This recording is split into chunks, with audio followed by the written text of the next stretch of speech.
दोस्तों नमस्कार।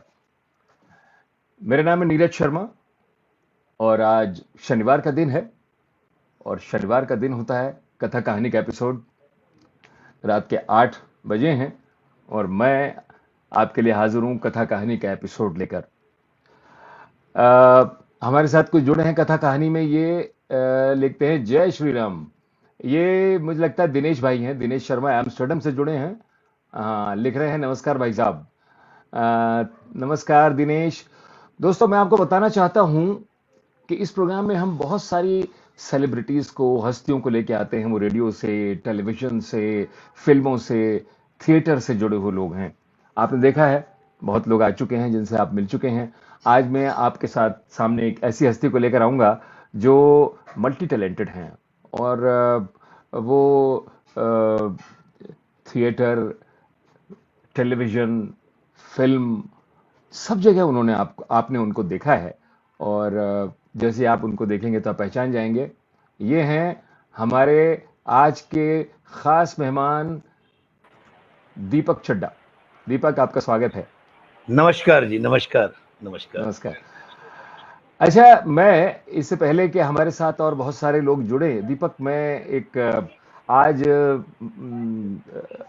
World environment day है, तो आप कहें तो मैं एक उस पे छोटी सी एक कविता है, डॉक्टर B.S. जौहरी ने से मेरे पास आई है और मैं उसको सुनाना चाहता हूँ।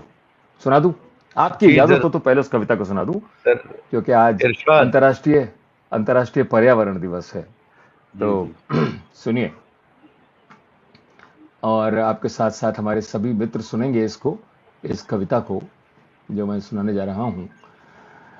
शीर्षक है जंगल बसाएं। आइए कुछ जंगल फिर से बसाएं, कुछ जानवरों के घर और पंछियों के लिए घोंसला बनाएं। बादल नाराज, बारिश कहीं कोप भवन में बैठी है। क्यों ना उत्साह और उमंग की नई चेतना उनमें जगाएं। जन्मदिन बच्चों का हो तो चलो चंपा और चमेली ले आए। घर में आज कुछ उदासी सी कहीं दिखती है। आइए घर में गुलाब और रात की रानी फिर से महकाएं। तितलियां आजकल उदास सी बहुत दिखती हैं। तितलियां आजकल उदास सी बहुत दिखती हैं। ढूंढती फिरती हैं खुशबू से भरे फूलों को। आइए बेला, मोतिया और जूही फिर से घर में ले आए।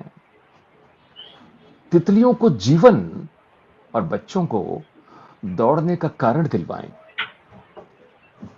कल एक गुरैया अजमेर के एक घर में दिखी। कल एक गुरैया अजमेर के एक घर में दिखी।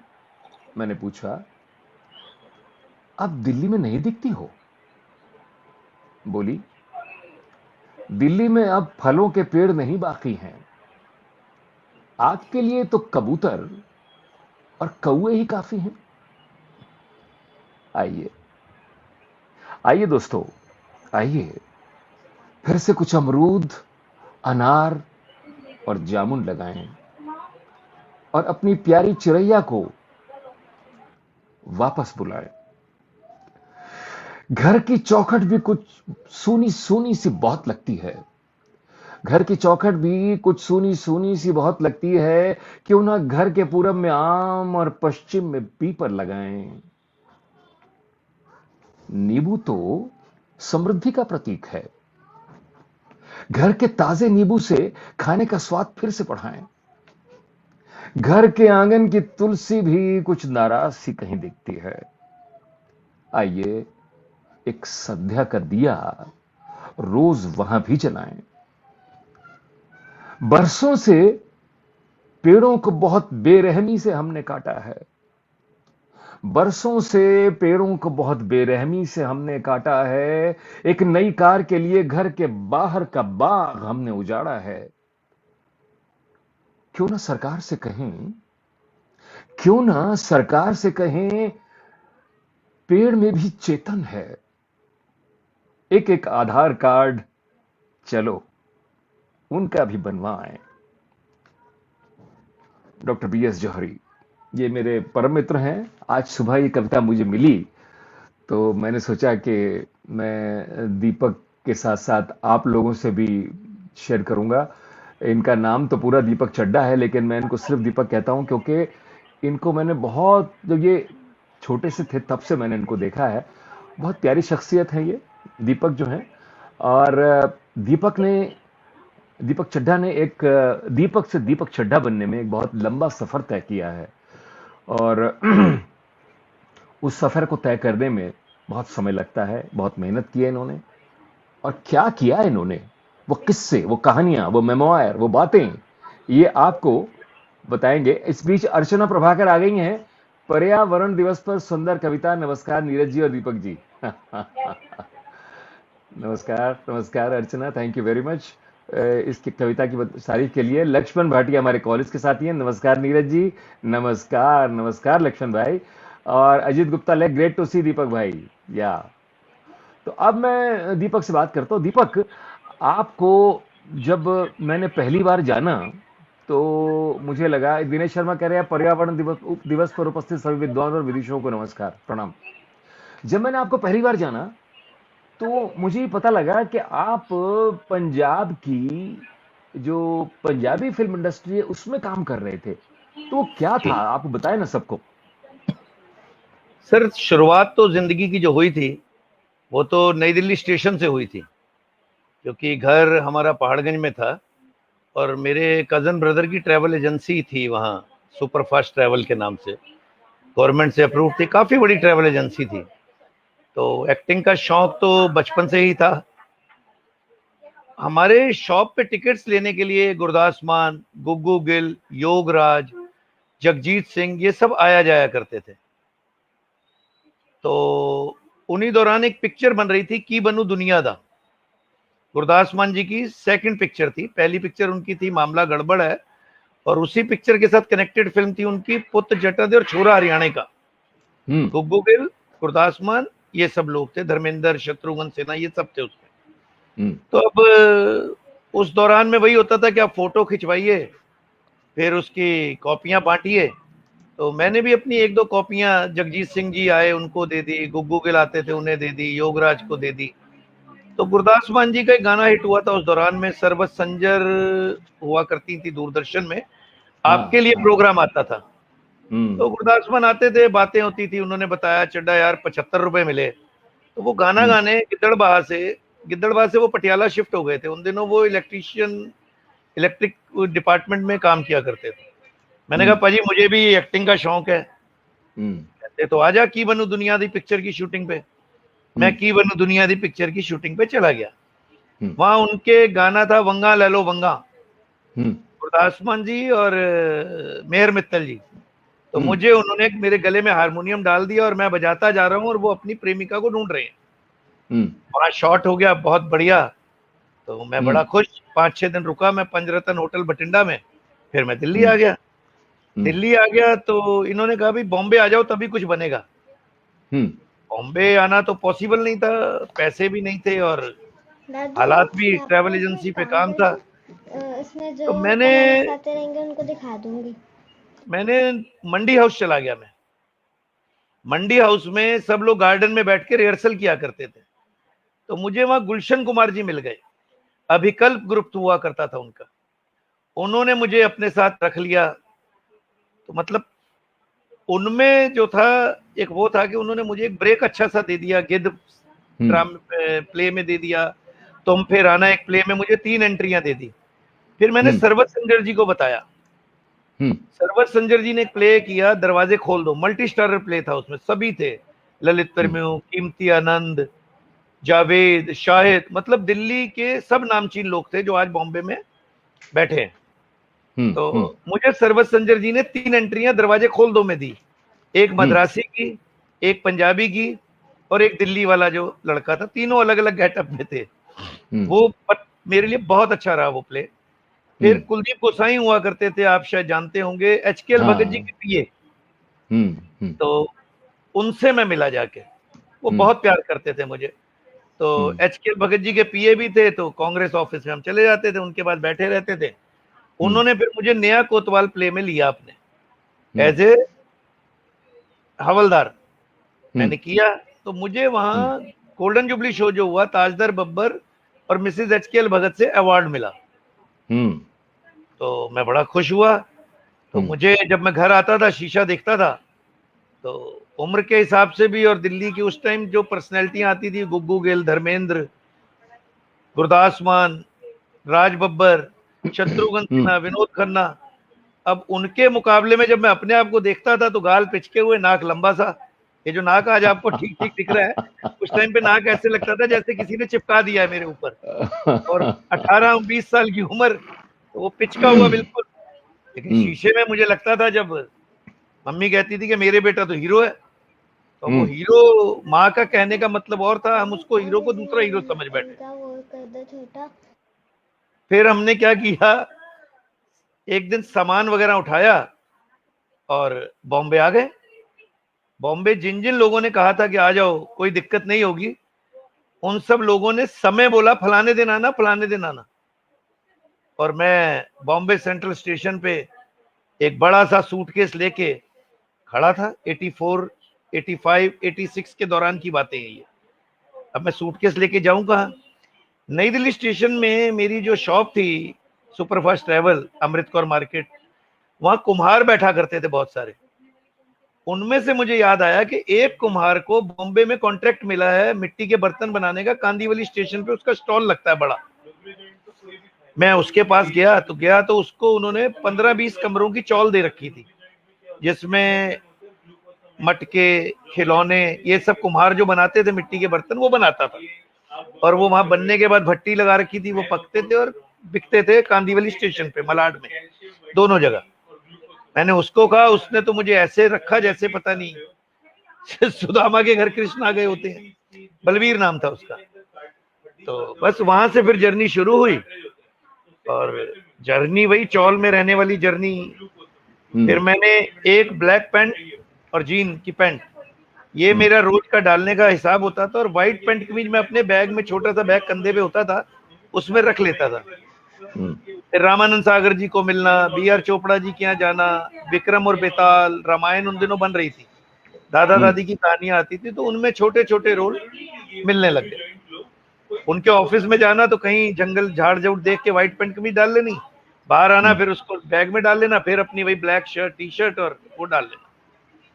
नहीं, मैं जानना चाह रहा था कि वो जो पंजाबी इंडस्ट्री में जो आपने काम किया, आप जी शायद वही बता असिस्टेंट रहा थे हूँ, वो वीरेंद्र के साथ। करता रहा, लेकिन गुजारा नहीं चला।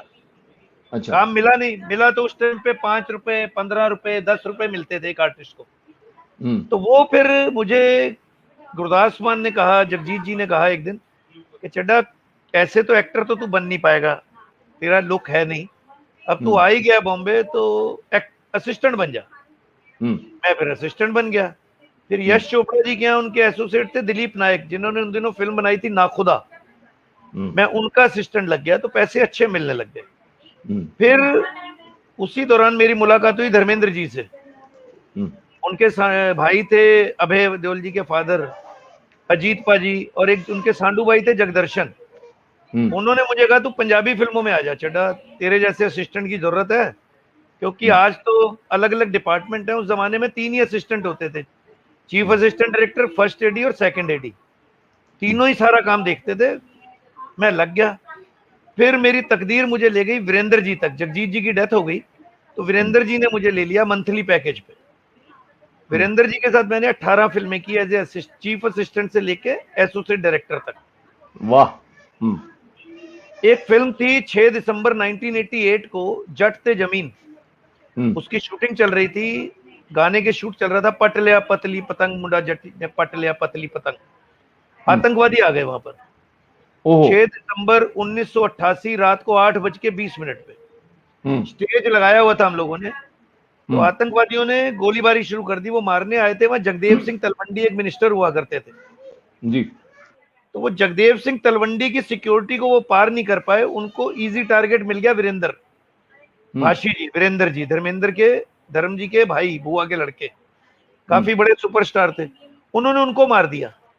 ओह। मेरी आंख में छर्रे लगे, मेरी बाजू पे गोली लगी, हमारे कैमरामैन थे प्रीतम भल्ला, उनको गोली लगी, एक दारा जी का इक्विपमेंट था, उनका साउंड रिकॉर्डिस्ट था भरत, उसको गोली लगी, उसकी डेथ हो गई। हीरोइन को गोली लगी, लेकिन हीरोइन मनप्रीत बंसल बच गई। तो 3-4 डेथ हुई। तो जो न्यूज लगी, इसी कहानी को इसके साथ ही जोड़ रहा हूं मैं आगे की बात को, न्यूज लगी, उसमें लिखा गया कि चीफ असिस्टेंट डायरेक्टर भी मारा गया। ओह। चीफ असिस्टेंट उस फिल्म में मैं एसोसिएट था, चीफ असिस्टेंट दूसरा था।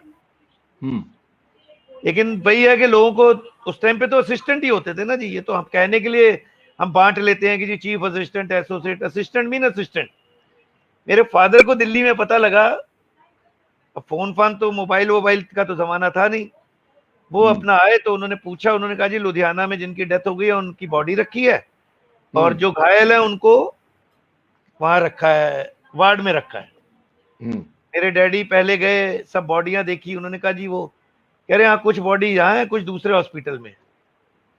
डैडी मेरे परेशान, और मैं गया हुआ था वीरेंद्र जी की डेड बॉडी लेके फगवाड़ा, क्योंकि उनका संस्कार करना था। तो मेरे फादर पहुंचे, मेरी बॉडी ढूंढ रहे, बॉडी तो मिली नहीं। फिर उनको कैमरामैन मिल गया प्रीतम भल्ला, जिसकी पैर पे लगी हुई थी चोट। फिर उसने बताया नहीं दीपक ठीक है, वो भाषी जी का संस्कार करवाने बॉडी लेके फगवाड़ा गया हुआ है। और जो यूनिट के कुछ लोग थे वो गए थे। तो फगवाड़ा में बहुत भीड़, वहां किसी ने र्यूमर फैला दिया कि जी हेमा मालिनी आ रही है। तो फगवाड़ा के रहने वाले थे वीरेंद्र जी। तो फिर वहां से जब दिल्ली आया तो मेरे फादर ने कहा बस, बॉम्बे में 3-4 साल गुजार लिए, बनने गए थे, एक्टर बन गए, डायरेक्टर, असिस्टेंट डायरेक्टर, अब नहीं, अब तुम यहीं रहोगे दिल्ली। फिर मैं दिल्ली आ गया। फिर दिल्ली में मैं जब आ गया, ये 91 की बात है, 88 में कांड हुआ दिसंबर में, 4-6 महीने दिल्ली में लगे। फिर वो फिल्म मैंने कंप्लीट की जाके, 3 पिक्चरें थी उनकी प्रोडक्शन, मतलब जो कंप्लीट नहीं थी, काला कानून, राज बब्बर, सोनम, सदाशिव अमरापुरकर, और एक तो यही जट थे जमीन, और एक पिक्चर उनकी बकाया थी दुश्मनी दिया, जिसमें मेरे एसोसिएट थे रविंदर रवि। ये हमने मिलके पूरी पिक्चरें कंप्लीट की।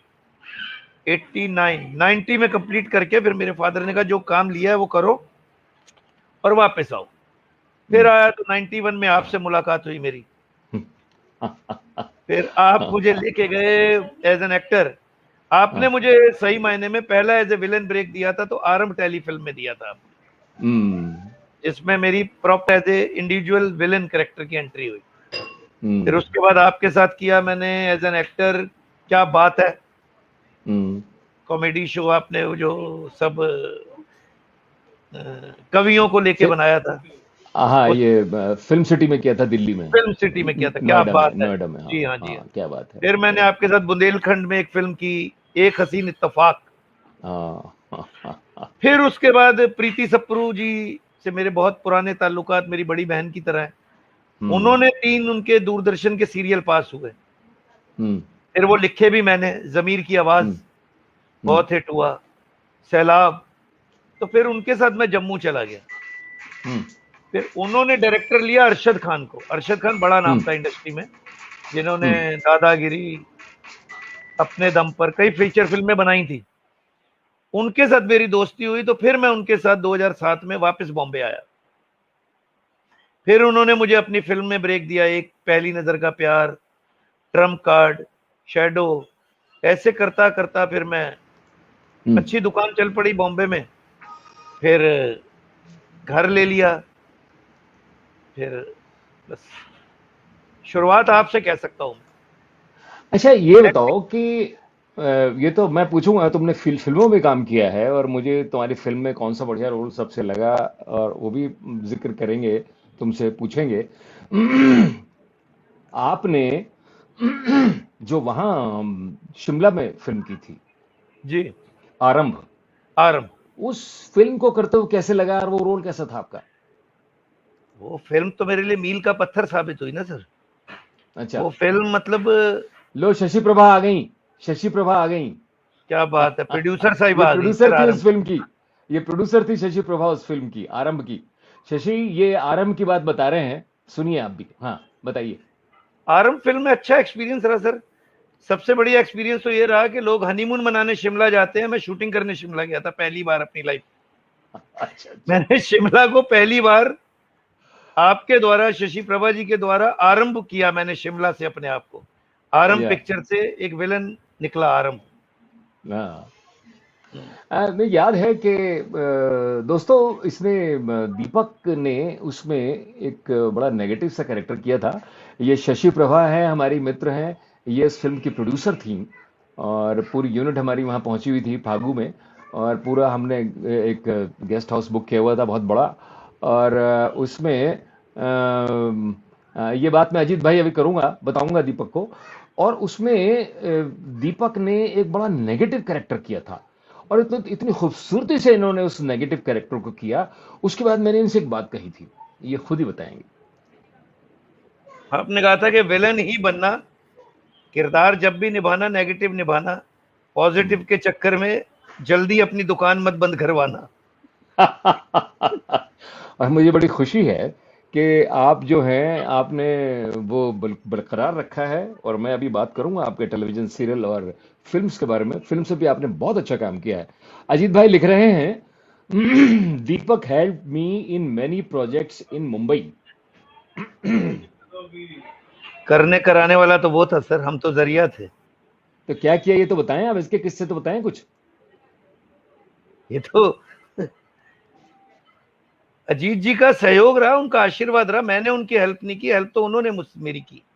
अच्छा अच्छा अच्छा अच्छा, चलो हेल्प बहुत तो बढ़िया उन्होंने बात है। मेरी इतनी की कि शशि जी। जी नहीं, अजीत जी का तो एक वो होता है ना कि आदमी की जो जर्नी होती वरद है, हस्त जैसे रहा आपके ऊपर, आप पे वरद हस्त रहा उनका। जैसे माँ बाप का सहयोग होता है, माँ बाप के बाद चंद दोस्तों का सहयोग होता है, वैसे ही हम्म कई लोग जीवन में ऐसे जुड़ते हैं जो उसी दर्जे के होते हैं।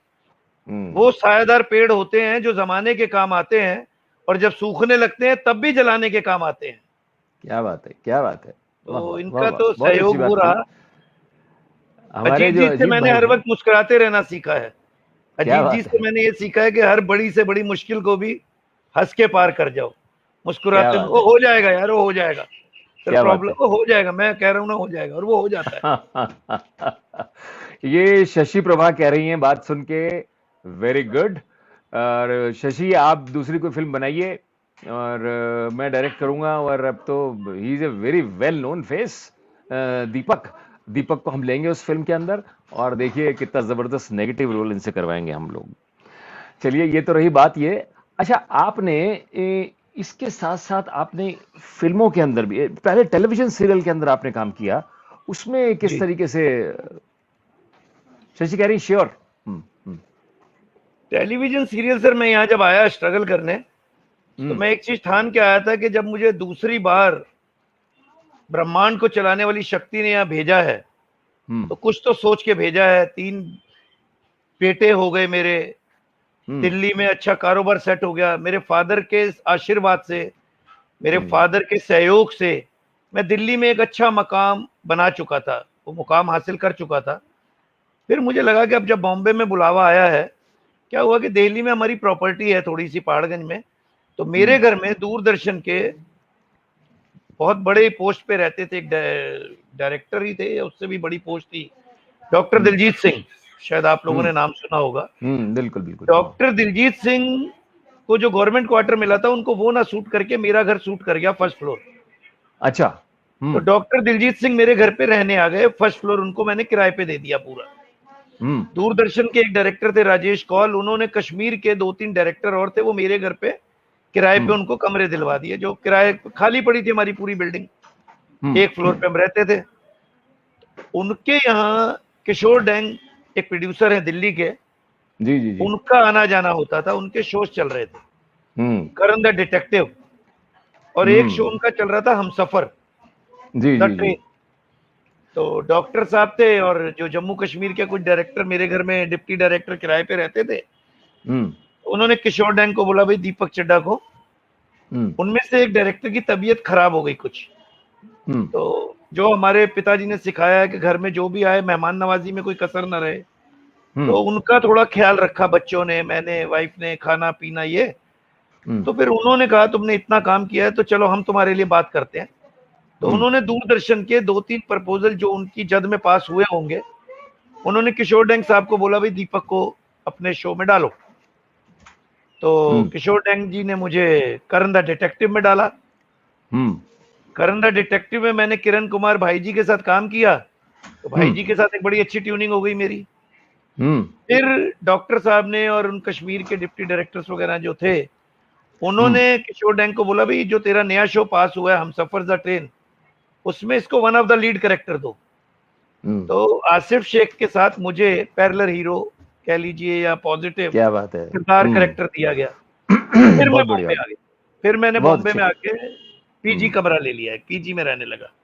फिर मुझे एक पहला शो मिला, ये रिश्ता क्या कहलाता है, एज ए पुलिस इंस्पेक्टर। नहीं, स्टार प्लस का। स्टार प्लस पे, अच्छा।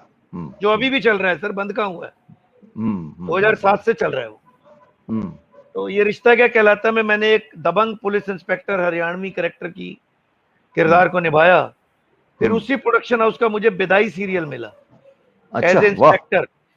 वाह वाह वाह। वो इंस्पेक्टर इतना पॉपुलर हुआ, इतना कमीना इंस्पेक्टर था वो।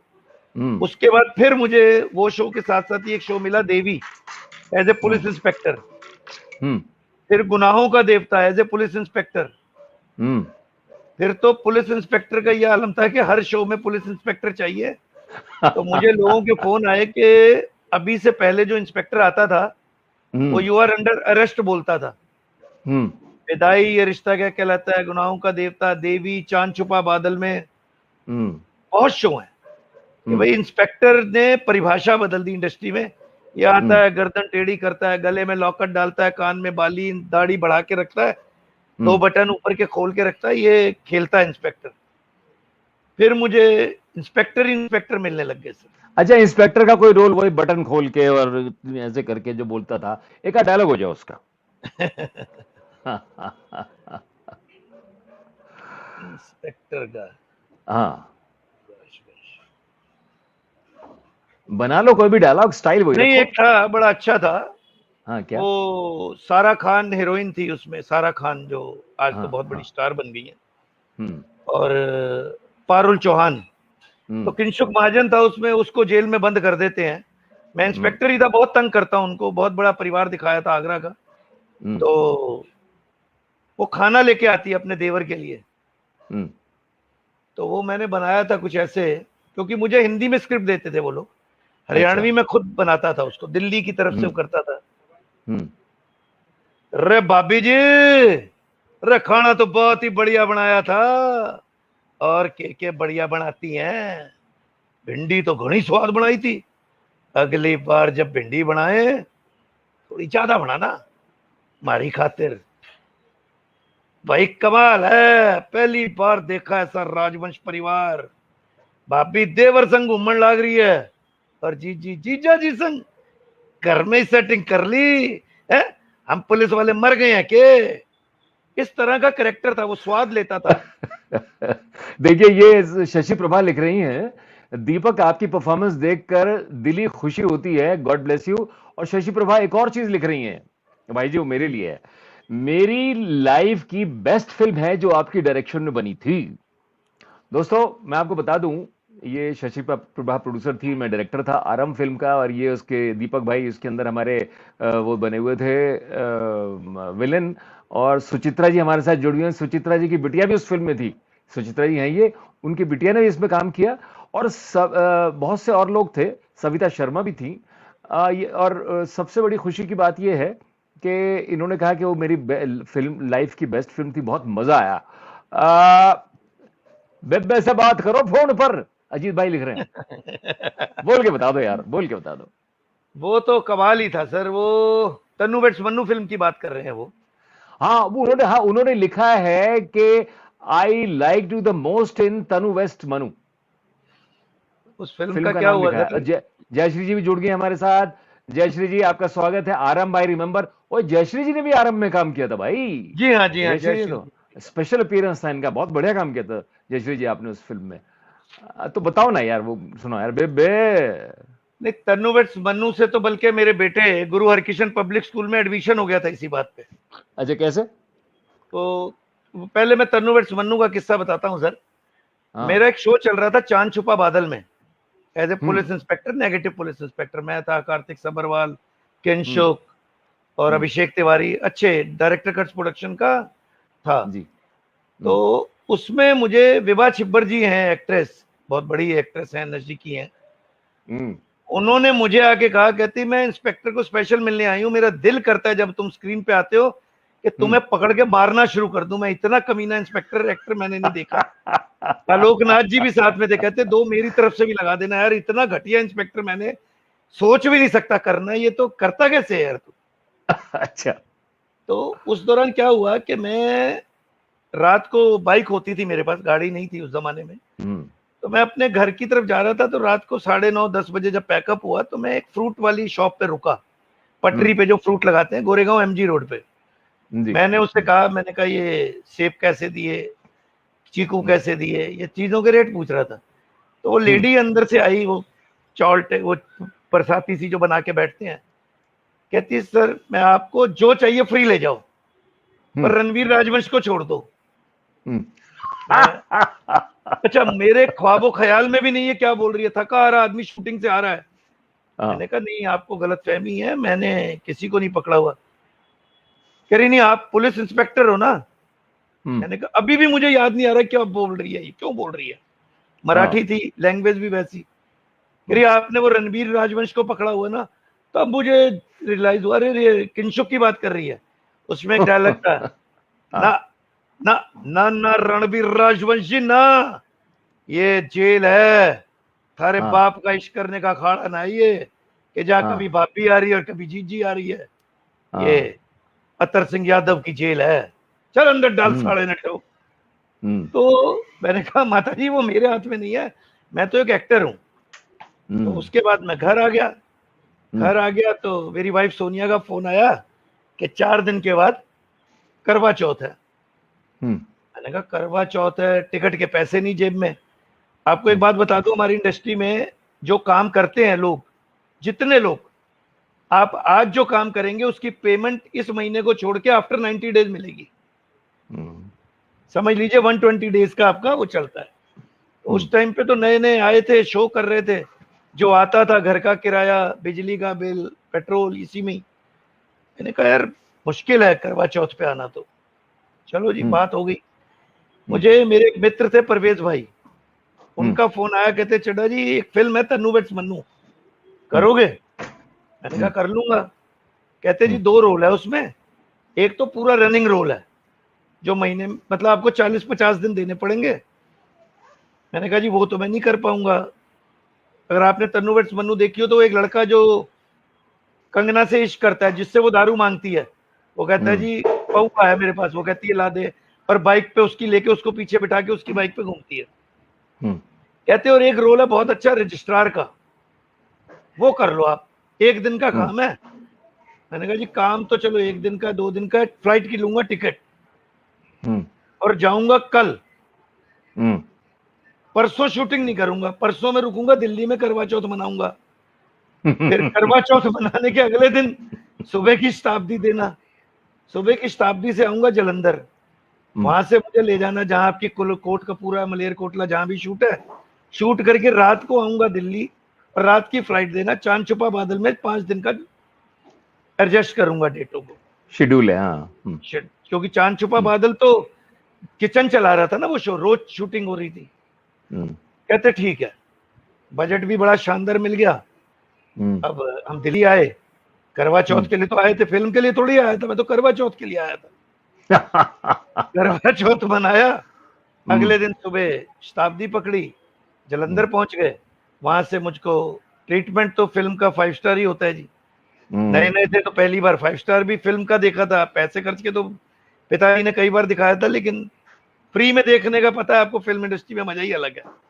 पहुंच गए, ऐश की। अगले दिन सुबह मुझे शूटिंग पे ले गए।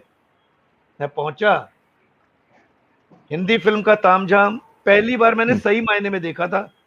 25 वैनिटी, 50 बाउंसर, कंगना रनावत के कुत्ते के लिए अलग बाउंसर, हमारे लिए अलग। ये मैंने पहुंच गया जी, मुझे डायरेक्टर से मिलवाया गया, ये आनंद एल राय जी हैं और ये हिमांशु जी राइटर हैं। तो उन्होंने कहा हाँ जी ये हैं जी, कर लेगा। मैंने कहा कर लेगा मतलब क्या होता है सर, बुलाया है मुझे तो करेंगे ही। कह रहे रजिस्ट्रार है। मैंने कहा ठीक है जी। इतने में आर माधवन आ गया। कह रहा हाँ जी क्या शो, कौन सा सीन लगाया जी आज?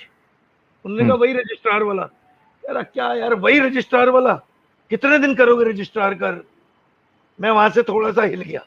मैंने कहा कितने दिन करोगे मतलब? उसके बाद जिम्मी शेरगिल की एंट्री हुई। कह रहा हाँ जी क्या लगाया आज? आर माधवन कहता वही रजिस्ट्रार। कह रहा क्या यार ये रजिस्ट्रार ही करते रहेंगे क्या? मैंने कहा असिस्टेंट से पूछा। कह रहा नहीं सर कुछ नहीं, आप बैठो। उसके बाद कंगना आई। कंगना ने कहा हाँ जी क्या? कह रहे वही रजिस्ट्रार वाला मैडम। कह रहे अच्छा तो हुआ था परसों। कह रहे नहीं ये नया करेक्टर आया। कंगना आई मेरे पास, कहती हाँ जी आप है रजिस्ट्रार अब। मैंने कहा अब मतलब? कह रही कहाँ, चंडीगढ़ से हैं जलंधर से हैं? मैंने कहा नहीं जी बॉम्बे से हूँ। तो आपस में बात की, करी नहीं ये कर लेगा अगर बॉम्बे से है तो कर लेगा। सुन के मैं और हिल गया। मैंने कहा कहाँ फंस गया? मैंने परवेज भाई को ढूंढा। मैंने कहा परवेज भाई, अरे नहीं दीपक भाई वो चंडीगढ़ से और वो जलंधर से एक्टर बुलाए थे, आनंद जी को ना मजा नहीं आ रहा। मैंने कहा मजा नहीं आ रहा क्या मतलब? कह रहे नहीं आनंद जी को जो चाहिए ना वो मिल नहीं रहा उन्हें। मैंने कहा ये बात तो आपने हमें बताई नहीं। कह रहे आप तो करवा चौथ के चक्कर में तो पूरी सुनी नहीं आपने। मैंने कहा क्या? अब मैं बैठ गया जी कुर्सी पे। मैंने कहा स्क्रिप्ट दे दो। हिमांशु जी जाओ स्क्रिप्ट दे दो। हिमांशु है, चड्डा जी ऐसे है, आप रजिस्ट्रार हो, आपके पेन की स्याही खत्म हो गई है, ये दोनों आते हैं, आपने ये कहना है जी मेरे पेन की स्याही खत्म हो गई है तो बस शादी नहीं हो सकती, बाकी कहानी का अलग ट्विस्ट है। मैंने कहा ठीक है जी बहुत बढ़िया। मैंने कहा स्क्रिप्ट तो दे दो। समझे नहीं आप, कहानी सीन है ये आपके पेन। मैंने कहा कोई लाइनें तो दे दो। कह रहे नहीं लाइनें है ही नहीं, बस आपने उनको टरका देना है। मैंने कहा तो मैं फंस गया। मैं परवेज भाई को ढूंढ रहा हूँ, परवेज भाई गायब। मुझे उनका चीफ एडी ढूंढ रहा हूँ सिद्धार्थ, वो गायब। कंगना सामने रेडी। मैंने हिम्मत करके मैंने कहा करवा चौथ तो मना लिया, ज्यादा से ज्यादा पर डे नहीं देंगे ना, भगा देंगे, भगा दें। मैं गया आनंद एल राय जी के पास। मैंने कहा सर, क्योंकि आनंद एल राय जी तब मतलब बहुत बड़ी तोप नहीं बने थे, पहली फिल्म थी उनकी। मैं क्या पाजी ऐसे है, मुझे समझ नहीं आ रहा, कोई सीन तो दे नहीं रहे, डायलॉग है नहीं। मैंने कहा मेरी एक फिर रिक्वेस्ट मान लो, आप कैमरा मेरे पे लगा दो, जो मैं करूंगा मुझे करने देना, आपको समझ में आए तो ठीक है, नहीं तो या 3 पहले मेरे से फेल होके गए हैं, मैं भी फेल हो जाऊंगा, लेकिन जब तक मैं करूं चलने देना, उसके बाद आप बाकी आर्टिस्टों के क्लोज काट लेना, एक मेरा मास्टर लगा लो आप। मैंने कहा नहीं तो आप कहोगे ऐसे वो मेरे से नहीं हो पाएगा। बात बन गई जी। आनंद जी ने कहा ठीक है। एक कैमरा उन्होंने मेरा इतना मिड लगा दिया, एक कैमरा उन्होंने बैक टू जिम्मी शेरगिल, दीपक डोबरियाल, कंगना रनौत ऐसे लगा दिया उन्होंने, आर माधवन। अब मैं मेहंदीपुर बालाजी का लिया नाम। मैंने कहा दीपक चड्ढा ज्यादा से ज्यादा ये तेरे को पैसे नहीं देंगे, करवा चौथ तो तूने मना लिया, रिटर्न टिकट तू पहले लेके चला है, जो होगा वो देखेगा। मैंने कुछ समझ में आया नहीं, दिमाग में आया नहीं। फिर मुझे अपनी बुआ जी याद आ गई। मेरी बुआ जी मेरे पीछे पड़ी रहती थी, शादी कर लो शादी कर लो शादी कर लो। मैं कहता था अभी मसा मसा पहला शादी सक्सेस नहीं हुई, आप दूसरी शादी के पीछे पड़ गए, वो सब बातें। मैंने लिया फोन, दर्द, ओ बेबे कमाल करनी है तू, जदों देखो मेरे पीछे पई रहनी है, तेनू कहना मैं ब्याह नहीं करना। ओ बुआ जी तुसी समझाओ ना बेबे नू, मसा मसा मेरा ब्याह टुटिया, तुसी दूजा ब्याह मेरे। ओ पेन लायो जी भाई साहब, पेन लायो, पेन, ओ पेन लाओ भाई साहब, मैं कुछ नहीं कर सकता तब तक। ओ बेबे तू समझा बुआ, ओ मर गया बुआ जी, अच्छा बुआ जी मैं पहुंच रहा बस अड्डे, तुसी पहुंच जाओ। ओ पेन लायो, नहीं लायो, साइन करता हूं, नहीं ये करा नहीं, चल निकल जाता हूं। उसके बाद सीन करके मैं निकल गया। Pin drop silence. मैं वापस आया जब बैक से, कट इट करके आनंद जी को देख रहे। मैंने आर माधवन की आंखों में देखा। आर माधवन को मैंने पूछा क्या? कहता डन। जिम्मी शेरगिल आया मेरे पास, करप्पा जी माँ कर दिया आपने सबकी, क्या बात है। कंगना आई, कह रही सुपर्ब यार, कहती यही तो चाहिए लगता है डायरेक्टर को, अगर ये भी नहीं चाहिए तो फिर उसको जज खुद ही कर ले। क्या बात है। उसके बाद अब मुझे तो क्यूरियोसिटी थी जानने की, मैं वैनिटी में गया परवेज भाई की और उनके चीफ एडी की, दोनों वैनिटी में छुप के लेटे हुए, अच्छा। मैंने हिलाया, वो हाँ आए, मैंने कहा पूछो तो सही क्या हुआ, कह रहे जी ठीक जी। है। वो गए आनंद जी के पास। अब एक हाँ। एक्टर को तो होता है ना कि पता लगे कैसा किया है। हम्म मैं पहुंचा छुप छुप के उनके पीछे, बहुत क्राउड, मतलब तन्नू वेट्स मन्नू समझ लीजिए 200-250 का क्राउड सेट पे भरा हुआ है।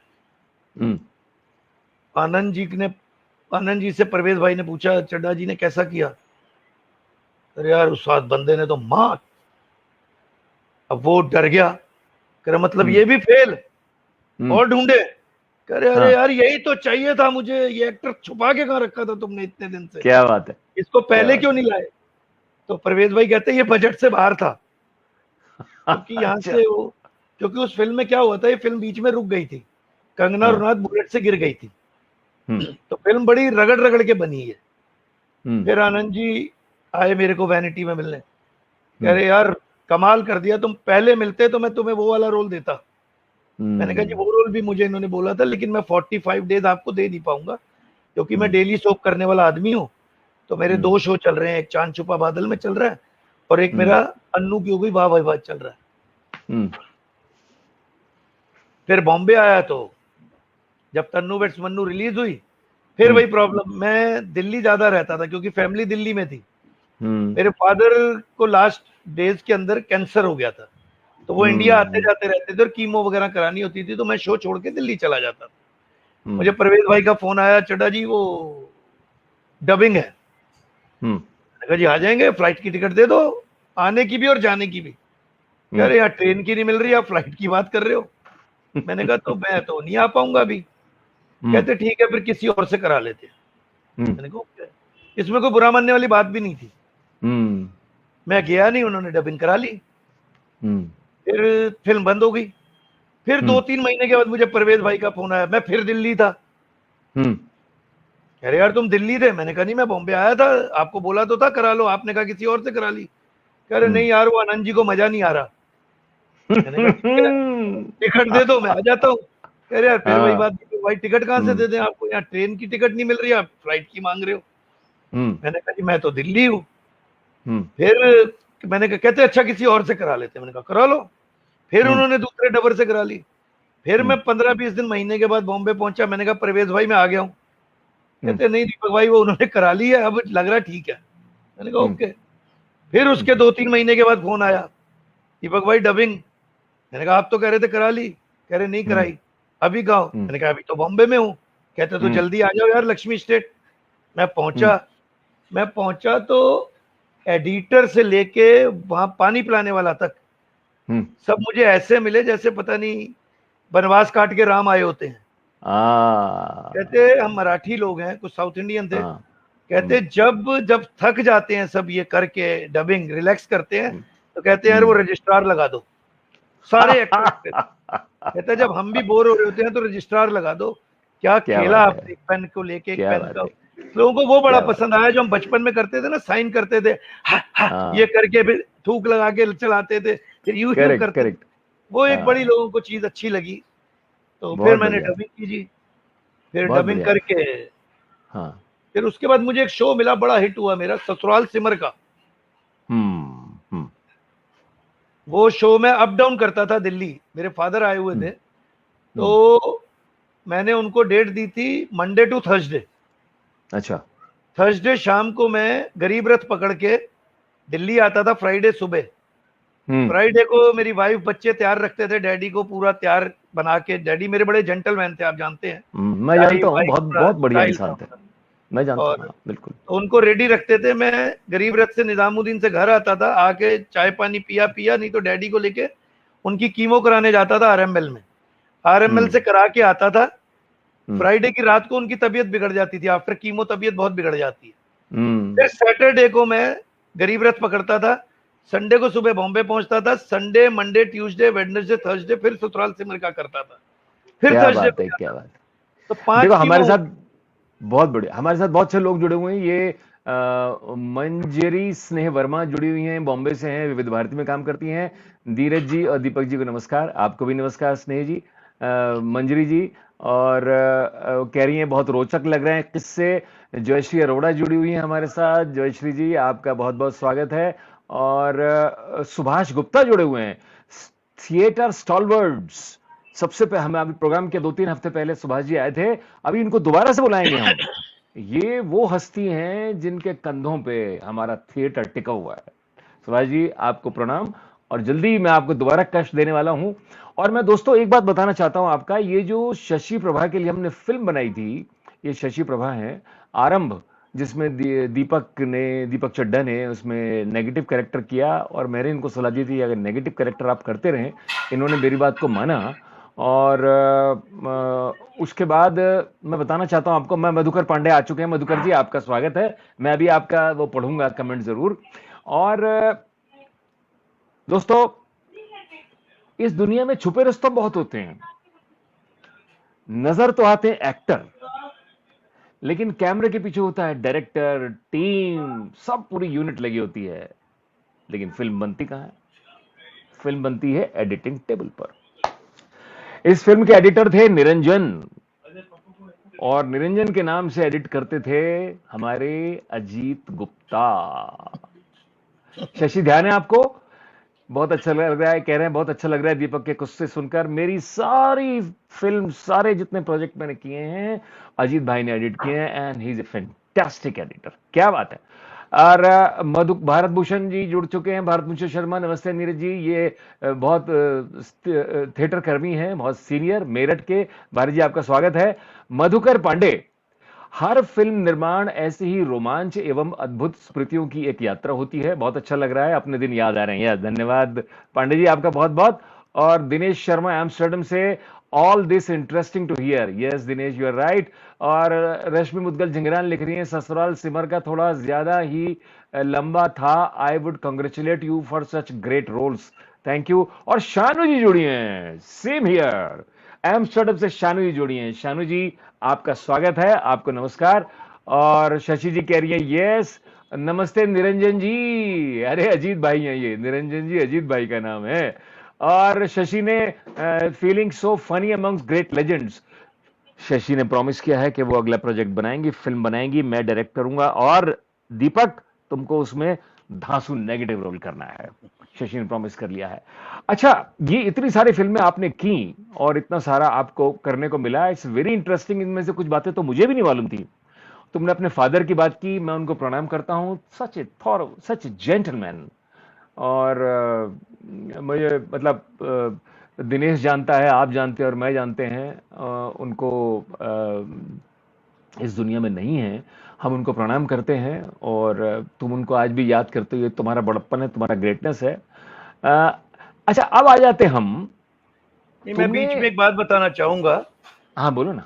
मेरे फादर का जब लास्ट टाइम में बहुत प्रॉब्लम हुई उन्हें, तो दिनेश शर्मा जी जो जुड़े हुए हैं हमारे साथ, मेरे फादर को जीते जी पहुंचाने की इन्होंने इतनी कोशिश की कि उनके आखिरी सांस, उनकी तमन्ना थी कि हिंदुस्तान में निकलें, और दिनेश जी ने जी जान से कोशिश की पर नहीं आ पाए, और आफ्टर डेथ उनके आने की कोई उम्मीद नहीं थी, और दिनेश जी ने बाय हुक बाय क्रुक, लेकिन 10-12 दिन लगे सारे सरकारी पचड़ों से, उनको हिंदुस्तान भिजवाया। उसके लिए मैं दिनेश जी का ताउम्र, मेरी आने वाली संतानें भी आभारी रहेंगी।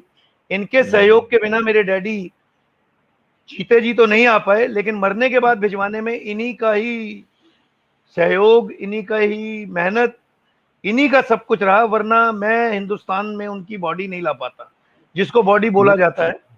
बिल्कुल, वो मैं नहीं ला पाता। मुझे उनके अंतिम क्षणों की सारी दास्तान मालूम है दीपक।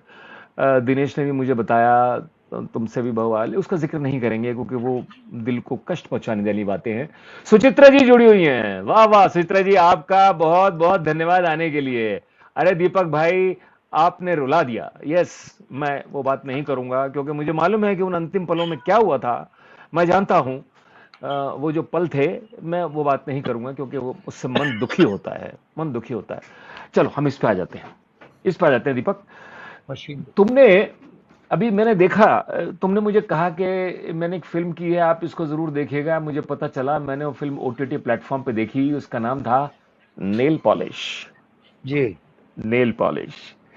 इसकी बातें बताओ। और तुमने भगवान उन्हें स्वर्ग में जगह दे। ये वी के चड्ढा साहब, तुम्हारे फादर, उनको हम प्रणाम करते हैं। उन्होंने जीवन में इतना अच्छा कार्य किए हैं, मैं जानता हूं मेरे साथ भी किया है। और दिनेश तो इस बात का गवाह है। लेकिन हम अच्छी बातें और दूसरी बातें करेंगे, मन दुखी हो ऐसी बातें नहीं करेंगे। हम आते हैं नेल पॉलिश पे। नेल पॉलिश पे तुमने कहा था देखो, मैंने उस फिल्म को देखा और देखने के बाद जब तुम्हारा रोल आया दीपक, तो भाई साहब वो तुमने कैसे किया? मैं बताऊं कि तुम बताओगे वो क्या सीन था? दादा शाह दादा शाह का सीन था करने में। दोस्तों। जेल के अंदर तुमने जो किया वो बता दो मुझे, कैसे किया? सर मैंने अभी बताया आपको कि करने कराने वाला कोई और होता है सर, हम तो एक जरिया हाँ होते हैं। हाँ। वो एक बड़ा अच्छा बशीर बद्र का है कि हम अपने होने का यूं पता देते हैं, समी से उठा के खाक हवा में उड़ा देते हैं। क्या बात है, बहुत अच्छे बहुत अच्छे। तो मैंने तो कुछ किया ही नहीं जी। पता नहीं, ये मैं कई बार ये सोचता हूँ, जब मैं पहले भी करता था, कई बड़ी बड़ी फिल्में हो गई, अब तो आर राजकुमार, गिन्नी वेट सन्नी अभी मेरी सुपर हिट हुई फिल्म, करते वक्त पता ही नहीं लगता कि कौन सा दीपक कहां से आता है, कौन सी शक्ति आती है। ये बचपन से ही रहा मेरे साथ। आरंभ के टाइम पे वैसे कैमरे के पीछे नर्वस तो सभी रहते हैं।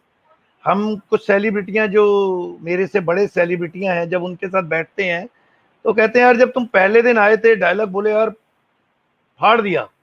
एक नरेंद्र झा थे, बड़े जबरदस्त एक्टर थे, देहांत हो गया उनका, नरेंद्र झा। उनके साथ मेरा हवन सीरियल चल रहा था, तो वो कहते यार तुम्हें देख के लगा ही नहीं, और मुझे खुद को एहसास नहीं होता कि कैसे वो उस वक्त कौन कराता है। ये चीज मुझे आज तक नहीं आई। मैं कुछ नहीं करता, मुझे ये पता है। मैं बाद में जब अपने आप को भी देखता हूं तो मुझे लगता है ये मैं कैसे कर गया। फिर मुझे सिर्फ एक दोस्त ही चीज याद आती है, हनुमान जी संकट मोचन, वही तो हनुमान, दोस्तों मैं आपको वही बताना चाहता हूं कि इस प्रोग्राम को करने से पहले हमें मिलना था, लेकिन दीपक ने कहा कि मंगलवार और शनिवार को मैं हनुमान जी का चोला चढ़ाने के लिए जाता हूं, मैं चोला चढ़ा के आऊंगा, उसके बाद ही बात हो पाएगी। और हमने इंतजार किया और ये हनुमान जी का चोला चढ़ा के आए, उसके बाद बात हो पाई और ये आपके सामने है। दोस्तों मैं नेल पॉलिश की बात करता हूं। नेल पॉलिश फिल्म मैंने पूरी देखी। उस फिल्म में मुझे कुछ नहीं याद, सिर्फ दीपक याद है। और दीपक की वो जो परफॉर्मेंस है वो याद है। ये जेल के अंदर सब लोग खाना खा रहे होते हैं और एक जो उसका शायद हीरो था, कौन था, वो आके हीरो खड़ा मानव होता है। कौल। मानव कौल आके खड़ा मानव होता है और ये उसकी तरफ देखते हैं और देख के इनकी कुछ छीन झपट हो जाती है। और उसके बाद बदला लेने के लिए वो वॉशरूम में जाता है और पीछे से पता लगा दो तीन लोग और ये वॉशरूम में पहुंच जाते हैं।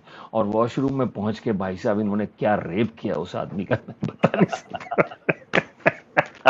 You must watch that film, वो सीन देखने के लिए कि दीपक ने जब उस आदमी का उसका रेप किया उसका। इसके बारे में बताओ, ये तुमने कैसे किया? बहुत मुश्किल था मुझे उसको फीमेल समझना। कितने टेक क्योंकि में किया कि एक टेक में कर डाला? नहीं, वन टेक सर, रेप में अच्छा। टेक नहीं लेता सर। क्योंकि रेप का मुझे कोई एक्सपीरियंस नहीं है ना, तो इसलिए जो कर दिया वो रेप था। अच्छा। लेकिन मानव कौल सच ए गुड एक्टर, उसने पूरा कोऑपरेट किया मुझे। उसने मुझे बताया कि तुम ऐसे ऐसे रेप करना, मैं रेप करवा लूंगा। तो अच्छा एक होता है सर, करने वाले हम अकेले नहीं होते। जब तक को एक्टर आपके साथ जो है वो आपको कोऑपरेट नहीं करे तो आप कुछ नहीं कर सकते। मैं कई ऐसे शरारती एक्टरों के साथ भी मैंने काम किया। टचवुड मेरा तो वो ऊपर बैठे थे हनुमान जी जिन्होंने बचा रखा था, वरना कई एक्टरों को मैंने देखा है चलते शॉट में आपका क्लोज लगा हुआ है, उनका ओएस लगा हुआ है, आपको स्माइल दे देंगे, आंख मार देंगे, यूं यूं कर देंगे ताकि आप भटक जाएं अपनी लाइन से। तो क्लोज उनका एडिटर लगा दे, वो अजीत जी बेहतर जानते हैं, जब क्लोज ही नहीं मिलेगा अच्छा तो उसी का ही क्लोज लगेगा। तो लेकिन मानव कौल ने बहुत कोऑपरेट किया। उसको जो था, जो भी उसके साथ करना था, उसने कहीं तंग नहीं किया कि नहीं चड्ढा जी आप इससे ज्यादा नहीं जाएंगे। उसने कहा जैसे आपको ठीक लगता है आप कर लीजिए। और मेरा भी पहला एक्सपीरियंस था, मैंने इससे पहले कभी रेप नहीं किया। एक फिल्म में किया था मैंने, शैडो पिक्चर थी, सोनाली कुलकर्णी हीरोइन थी उसकी, और उसका किया था। लेकिन वो इस तरह का रेप नहीं था, वो फिल्मी रेप था, वो उठाया पटका गिराया। तो मानव कौल का सहयोग और डायरेक्टर जो थे बक्स भार्गव, बहुत ही अच्छे और बहुत ही कूल डायरेक्टर, तो उन्होंने कहा, या पता नहीं उसकी रहमत है मुझ पे, कि मेरा डायरेक्टर मुझे ये कह देता है कि जी जो आपको करना आप कर लो, या मैं ही जाके कह देता हूँ सर पहले आप अपना बता दो आपको कितने ग्राम चाहिए, या मैं अपनी तरफ से 1 किलो दे दूंगा, आप उसमें से 200-250 ग्राम जितना चाहिए रख लेना। तो ये कुछ उसकी रजा है मुझ पे कि मेरे साथ कुछ आता नहीं, मैं खुद ही कर देता हूँ और सामने डायरेक्टर कहता है वाह। ये आपके जब शो किया था पहली बार, टेली फिल्म की थी आरंभ, तब भी मेरे ख्याल मैंने जो किया वो आपने कहा ओके इससे जाने दो नेक्स्ट। बिल्कुल ये बिल्कुल। उसकी रहमत होती है सर, सरस्वती माँ की कृपा होती है कि आप डायलॉग भूल गए हैं और इम्प्रोवाइज करके उससे अच्छे डायलॉग बोल दिए तो डायरेक्टर कहता है वाह। ये मेरे साथ बहुत अच्छा रहता है, ये उसकी बहुत रहमत बढ़िया। तो। ये शानू जी हैं हमारे साथ। ये इंटरेस्टिंग स्टोरी दीपक जी, मैं टिकटॉक एक्ट्रेस हूँ, ये टिकटॉक एक्ट्रेस हैं और ये एम्स्टर्डम में ही हैं शानू जी, और ये भी बड़ी तारीफ कर रही हैं। ये संदीप पारिक सर, मैं इनको संदीप पारिक सर कहता हूँ क्योंकि उन्होंने अपने नाम के आगे सर लगाया हुआ है।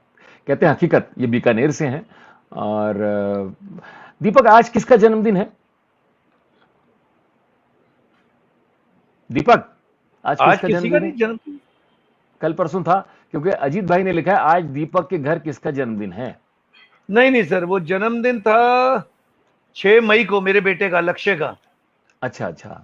तो वो फेसबुक पे डाला था, तो वो क्या होता है कि जैसे आज किसी ने मुबारक दी या हम्म, आशीष दी, तो वो आज सबके जितने लोगों ने उसको लाइक किया हुआ है वो सबको आज दिखना शुरू हो जाता है।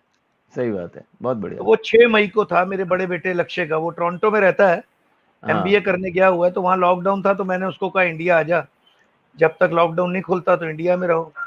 और हम्म आपको शायद बताना भूल गया मैं, हम्म, मेरा जो बीच वाला बेटा है जीवंश चड्डा, हाँ। वो रंजो की बेटियां एक शो आता है 9:30, रश्मि शर्मा का शो है, उसमें उसने as a anti hero debut कौन से किया है। चैनल पे, कौन से चैनल पे? दंगल दंगल चैनल पे अच्छा, दीपशिखा हाँ। नागपाल और अयूब खान का बेटा बना है वो। वाह वाह वाह वाह वाह वाह। तो उसने उसके भी मैंने अभी कुछ प्रोमोज देखे हैं, और जी, कुछ मैंने उसके म्यूजिक वीडियोस भी देखे थे, और हाँ, मैंने तुम्हें सांसों की कमेंट भी तरह। दे के लिखा था। हाँ, जी जी, बहुत खूबसूरत, बहुत खूबसूरत। उसके 3 very album I handsome boy, हैं। हाँ जी, very handsome boy, very handsome boy. Martial art में डबल ब्लैक बेल्ट है। क्या बात है, क्या बाकी बात है। बहुत बढ़िया, उसके बहुत बढ़िया। 6 पैक्स अंदर हैं, हमारे 3 पैक्स बाहर हैं। मेरे अच्छा हिस्से के दीपक, भी 3 पैक्स, मेरे ये हिस्से के भी बताओ। 3 पैक्स उसने बना रखे हैं। मैंने बाहर से अब बना रखे हैं, उसने अंदर से। अब जब भी दिल्ली आओगे तो मुलाकात जरूर होगी तुम्हारे से। और ये बताओ कि अब आने वाले प्रोजेक्ट क्या हैं, क्या कुछ ऐसा कई कई बार आदमी के दिमाग में होता है कि नहीं मैं ऐसा कुछ करना चाहता हूं, ऐसा समथिंग आदमी सोचता है तभी होता है, ऐसा कुछ है दिमाग के अंदर? जी मेरे 3 चल रहे हैं प्रोजेक्ट, हम्म लेकिन मैं फ्रेंकली आपसे ये कहूंगा, सूरज निकलेगा तो पता लगी जाएगा सर, मेरे बताने से थोड़ी वो निकल आएगा। हाँ बिल्कुल सही बात है। तो मैं पिछले कुछ सालों से मैंने ऐसा कुछ किया है कि मैं कुछ भी अपने बारे में बताता नहीं हूं सर। होने के हम्म बाद पता लग जाए या होने के बाद बताओ, हमारी लाइन बड़ी अनसर्टन है सर। या सही मैं बात है। आपको बता दूं कि मैं बच्चन साहब के साथ शॉट दे के आया हूं और कल पता लगे बच्चन साहब की फिल्म बंद हो गई, तो लोग कहेंगे अरे बड़ा लंबा फेंका था यार इसने, या एडिटिंग में कट गया तो रहेगा नहीं कुछ। सही बात है, बिल्कुल मैंने सही बात है। वांटेड पिक्चर की थी, वांटेड, हम्म बड़े लंबे लंबे डायलॉग ये वो, मैं बड़ा खुश। मैंने आधे हिंदुस्तान को बता दिया कि वांटेड में मुझे देखना, ओपनिंग ही मेरे से है। ओपनिंग जरूर मेरे से थी, लेकिन मेरी जितनी डायलॉग के वो थे, गन्नी भाई का ये जहाज चलता है, गन्नी भाई का लड़कियों का काम है, गन्नी भाई के तस्कर के अड्डे हैं, वो सब मेरा वॉइस ओवर के ऊपर ही चला गया और मैं सिर्फ खड़ा ही दिखाई एक शॉट में। उसके बाद पूरी फिल्म में मैं दिखा ही नहीं। तो तब से मैंने ये ठान लिया कि सूरज निकलेगा तो लोगों को खुद पता लग जाएगा, मुझे बताने की जरूरत ही नहीं है। तो हैं मेरे 3 प्रोजेक्ट हैं जो बहुत जल्द आएंगे, मल्टी स्टारर हैं, लेकिन बताने का मजा नहीं आएगा क्योंकि आजकल बताने में वो बात नहीं है नीरज भाई, नहीं इसलिए नहीं, मैं तुमने बता। बिल्कुल बिल्कुल सही कहा, और हमारी सबकी शुभकामनाएं हैं। और मेरा तो ये दिली इच्छा है कि मैंने तो तुम्हें नाम भी ले दिया कि उस एक्टर से ऊंचा आप देखने की तमन्ना रखते हैं, और मैं उस इस वक्त नाम नहीं लूंगा। और बस मुझे तुमसे एक ही बात कहनी है, you have got everything in your face, in your body, in your dialogues, in your total body language. बस नेगेटिव कैरेक्टर का पल्ला मत छोड़ना। मन से एक दिन पॉजिटिव, करेक्टर में नेगेटिव, ये रहेगा सर जिंदगी। हाँ, तुम्हारे पीछे लोग भागेंगे ऑटोग्राफ लेने के लिए, आई एम टेलिंग यू। बहुत अच्छा लगा दीपक आज तुमसे बात करके, और मतलब पुरानी पुरानी बातें भी तुमने याद दिला दी, झांसी की। और you are a mega star, we know that. Dinesh लिख रहे हैं हमने एक मेरे शो को, भी दिनेश। प्रोड्यूस किया था सर, मुझे मधुकर पांडे जी का नाम को सुना सुना लगा। एक हाँ, नजर इधर भी जो शो प्रोड्यूस किया था मैंने, अच्छा, हाँ हाँ, उसमें सिटी मधुकर पांडे केबल थे। पे। याद लगा सिटी कुछ केबल, नाम हाँ वाम? हाँ, मधुकर पांडे सिटी केबल में भी थे। मैंने एक शो मधुकर प्रोड्यूस पा... किया था, आपको याद होगा, अजीत जी को हाँ याद हाँ होगा। हाँ हाँ हाँ, मुझे याद है, याद है, मुझे याद म्यूजिकल है। प्रोग्राम था कुछ। हाँ हाँ हाँ, तो मधुकर पांडे वहां भी थे, सिटी केबल में भी हाँ, थे। शायद और इनसे वहां उसके बाद परिचय हुआ। बहुत से चैनल्स में रहे हैं। अब भी ये ओटीटी प्लेटफॉर्म के लिए बहुत अच्छा काम करने वाले हैं, उसकी तैयारी में लगे हुए हैं, बहुत अच्छा काम करेंगे ये। तो मेरी ये दिली तमन्ना है कि तुम ये रखोगे, और शशि ने मुझे प्रॉमिस किया है कि वो फिल्म बनाएगी अगली। शशि कहती है मेरी जीवन की बेस्ट फिल्म है आरंभ। और जो मैंने डायरेक्ट की थी, अजीत भाई ने उसको एडिट किया था, और तुम तो उसमें थे ही, जयश्री जी थी उसके अंदर। जयश्री जी का तो कमाल का रोल था उसके अंदर, छोटा रोल था, 2 सीन थे बस, ब्यूटीफुल कैरेक्टर। और बस मैं चाहूंगा कि अब तुम आगे और भी अच्छा काम करते रहो, और हम लोग ऐसे ही मिलते रहें, और जब भी दिल्ली आओ तो हमारी मुलाकात जरूर होगी इस बार। जी जरूर, मुझे मालूम आपके है, हाथ का खाना मुझे याद है, अभी तक वो खाना है अब सर। मैं खिलाऊंगा बना के तुमको। और तुम्हें मुझे याद है कि अमृत कौर मार्केट में ऊपर दुकान के ऊपर बैठ के तेज, सप्रू, हम सब बैठा करते थे वहां पर। जी हाँ, जी और हाँ जी। तुम पंकज उसको धीर। पंकज धीर भी, और प्रीति सप्रू आरामबाग भी मेरे ऑफिस में भी आई थी, मुझे जी बड़ी जी। अच्छी तरह से याद है, तुम ही लेके आए थे। और हमारी शुभकामनाएं सबकी तुम्हारे साथ।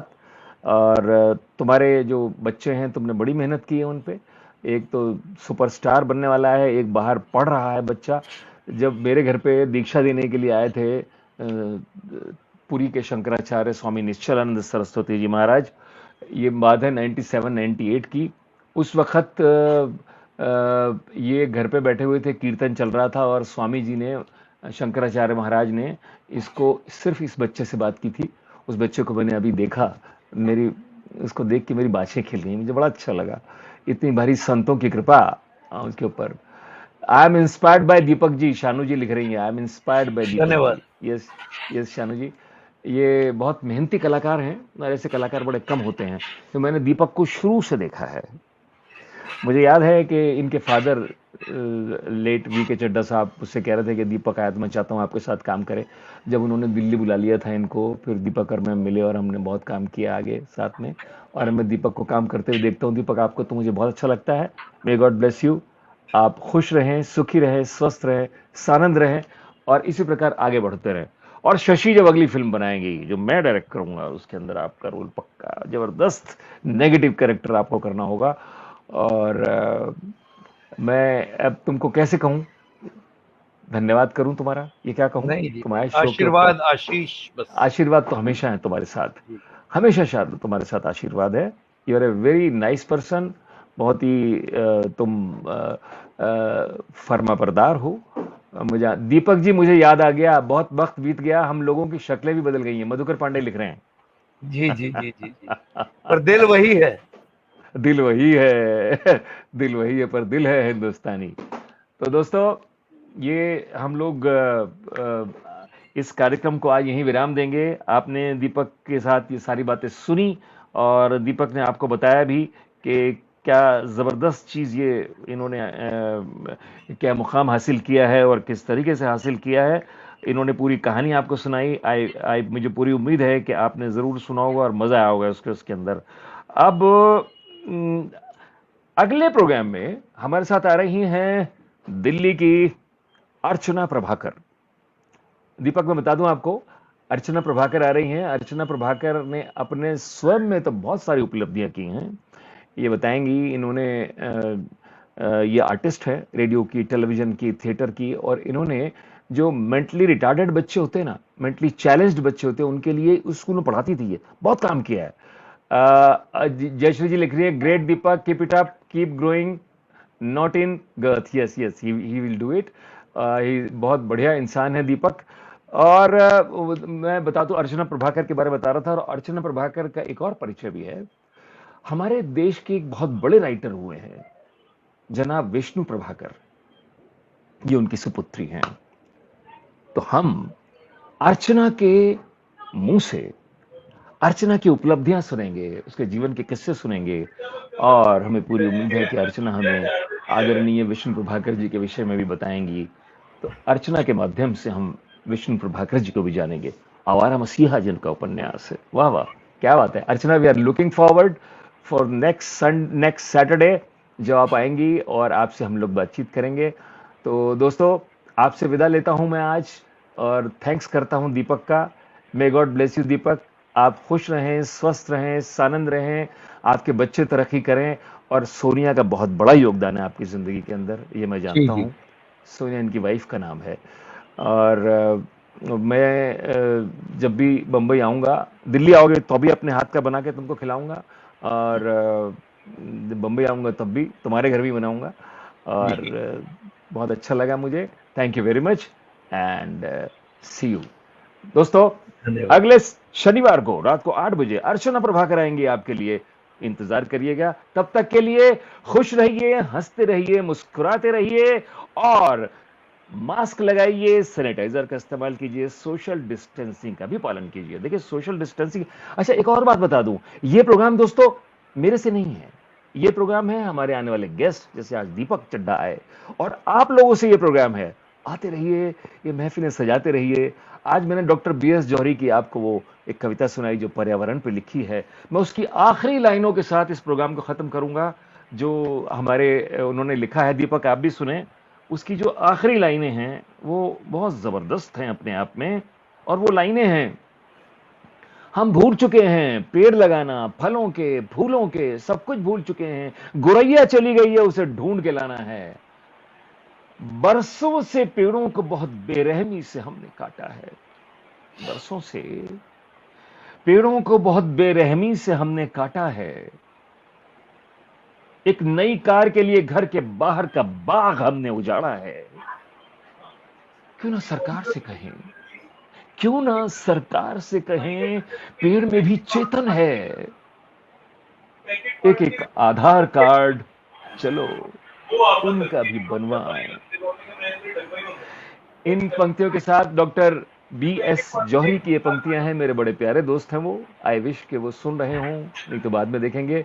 मैं इस प्रोग्राम से अनुमति चाहूंगा दीपक का धन्यवाद करते हुए, और अगले शनिवार को रात को फिर मिलेंगे हम लोग। तब तक के लिए नमस्कार, नमस्कार, प्रणाम। Thank you.